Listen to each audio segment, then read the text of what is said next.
Les fonctions linéaires. Nous allons commencer par reprendre les connaissances de proportionnalité acquises en cinquième, quatrième et troisième. Nous allons également exploiter la notion de modélisation par le calcul littéral apprise en cinquième puis approfondie en quatrième et troisième.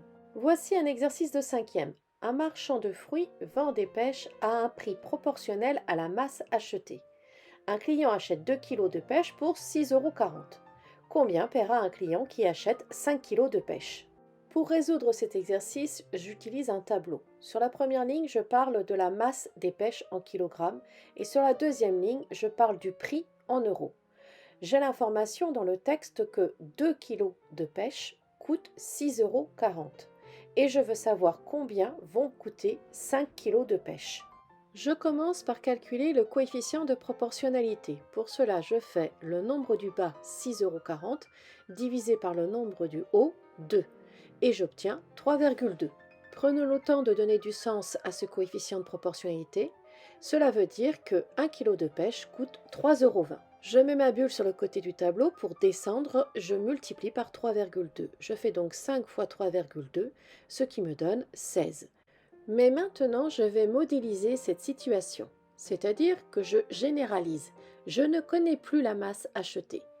En quatrième, j'ai appris qu'une valeur inconnue peut se représenter grâce à une lettre. Souvent, c'est la lettre X qui est utilisée. J'ai alors masse de pêche en kilogrammes représentée par X. Et je fais X fois 3,2 pour trouver le prix en euros, donc j'ai 3,2X. Le tableau avec la lettre X me fait penser à la notion de fonction que nous avons travaillée auparavant. La première ligne de mon tableau correspond aux antécédents. J'y place la lettre X.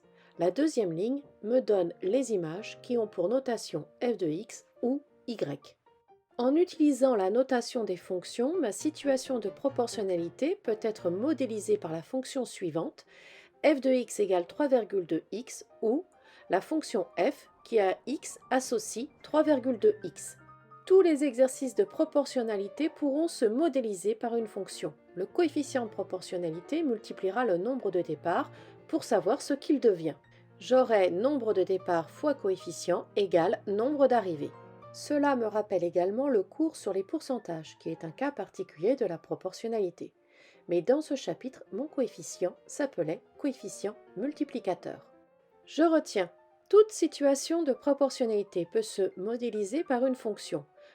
La fonction f qui a x associe à x ou f de x égale à x.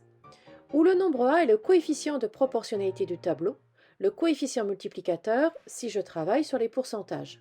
Pour la fonction, il est appelé coefficient, c'est tout. Grâce à mes connaissances antérieures, je connais déjà beaucoup de choses sur les fonctions linéaires.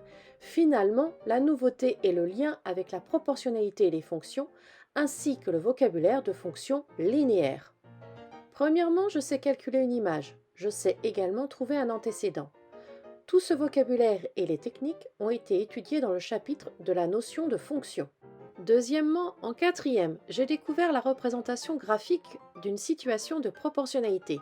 Une droite qui passe par l'origine. Donc la représentation graphique d'une fonction linéaire est une droite qui passe par l'origine. Troisièmement, en troisième, j'ai découvert la lecture graphique d'une image ou d'un antécédent. Je dois savoir le faire avec ma droite représentant ma fonction linéaire. Et je vais ajouter de nouvelles connaissances. Quatrièmement, retrouver l'expression d'une fonction linéaire quand je connais un nombre et son image. Cinquièmement, lire graphiquement le coefficient de ma fonction linéaire. Et bien entendu, chaque réponse aura une rédaction à respecter. Le cours sur les fonctions linéaires est disponible sur le Padlet des troisièmes dont le lien est en description de cette vidéo.